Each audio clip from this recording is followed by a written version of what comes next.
ఈరోజు మరి నిన్న 2026 5వ నెల 2025 తారీఖు నాడు సిపిఎం ఆధ్వర్యంలో ఇక్కడ గిరిజన గ్రామాలు అటు అస్పెల్లి కావచ్చు, దొందరి కావచ్చు, లేదా ఇటు గుమ్మల కావచ్చు, లేదా ఇక్కడ రాగిదుబ్బ కావచ్చు, లేదా జీడిమల్లె కావచ్చు, లేదా ఇంకా అనేక గ్రామాల లోపల ఉన్నటువంటి సమస్య.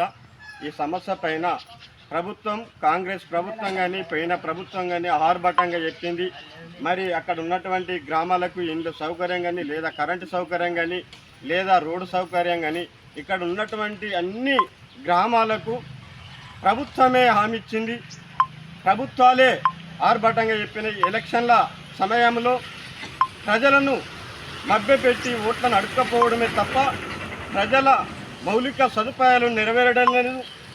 కాబట్టి మేము ఇప్పుడు ఈ రానున్న రోజులలో కూడా ఇక్కడ ఉన్నటువంటి గ్రామాలకు 3 ఫేజ్ కరెంటు కావచ్చు, తాగునీటి సమస్య కావచ్చు, లేదా భూ పట్టాలకు సంబంధించింది కావచ్చు, లేదా ఇంకా అనేక స్కూళ్ళకు సంబంధించింది పిల్లలు కూడా అనేక గ్రామాలలో పిల్లలు కూడా చదువు లేక అనేక ఇబ్బంది పాలవుతున్నారు. కనీసం గిరిజన గ్రామాలలో ఆ స్కూళ్ళు కూడా సరైన పద్ధతి లేదు.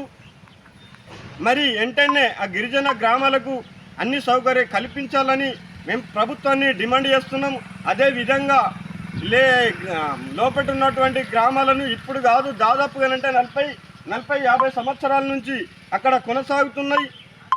మరి ఫారెస్ట్ అధికారులు అనేక ఇబ్బంది పాలు చేస్తున్నారు ప్రజలను.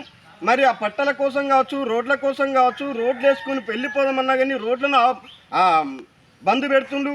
కనీసం ఇండ్లు కట్టుకుందామంటే ఫారెస్ట్ అధికారులు దౌర్జన్యం చేస్తుండ్రు. ఈ ఫారెస్ట్ అధికారులు కూడా ఈ దౌర్జన్యాన్ని వెనకకి తీసుకొని ప్రజలకు శాంతియుతంగా పనులు చేసుకునే విధంగా సహకరించాలి. అదేవిధంగా అధికారులకు కూడా మేము విన్నపిస్తున్నాం. మరి ఇక్కడ ఉన్నటువంటి డిఎఫ్ కావచ్చు, లేదా సెక్షన్ ఆఫీసర్ కావచ్చు, మరి అక్కడ ఉన్నటువంటి వాళ్ళు ఇవాళ మా గిరిజనులే లేకపోతే అడవి ఉండదని మేము హెచ్చరిస్తున్నాం. మరి ప్రభుత్వ అధికారులు కనీసం అక్కడ ఉన్నటువంటి గిరిజనులపై దాడును చేయడం సరైనది కాదు. మరి అక్కడ ఉన్నటువంటి లోపల పిల్లలు కూడా కనీసం పిల్లలను కూడా బయటకు తీసుకొచ్చి మరి వాళ్ళు పెద్ద స్థాయికి ఎదుగుదామన్నా కూడా ఫారెస్ట్ అధికారులే దీనికి కారణం అంటున్నాం. మరి వెంటనే అక్కడ రోడ్లు ఆ వంతెనల వర్షాకాలం పోదామంటే రౌండ్గా గ్రామాల చుట్టూ నీళ్లు నిలిచిపోతున్నాయి. కనీసం నడిచేద్దామన్నా కానీ కూడా రానటువంటి పరిస్థితి.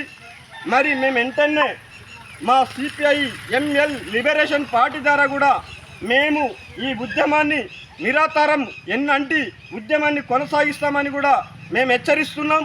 లేదనంటే రానున్న రోజులల్లో ఈ గిరిజనులు కానీ గిరిజన గ్రామాలతో కలిసి అక్కడ ఉన్నటువంటి చిర్చిల్మై రోడ్డు కూడా అనేక అక్కడ ఉన్నటువంటి లోపల ఉన్నటువంటి గిరిజనులతో గిరిజన తరులతో అందరితో కలిసి మేము ఉద్యమాలు చేపడతామని కూడా ఈ మౌలిక సదుపాయాలు కల్పించేంత వరకు మేము ఉద్యమాన్ని కొనసాగిస్తామని కూడా మా సిపిఐఎంఎల్ లిబరేషన్ పార్టీ ద్వారా మేము డిమాండ్ చేస్తున్నాం. మేము సిపిఎంకు ఎన్నంటి ఉద్యమాలు కొనసాగిస్తామని కూడా మేము హామీ ఇస్తున్నాం.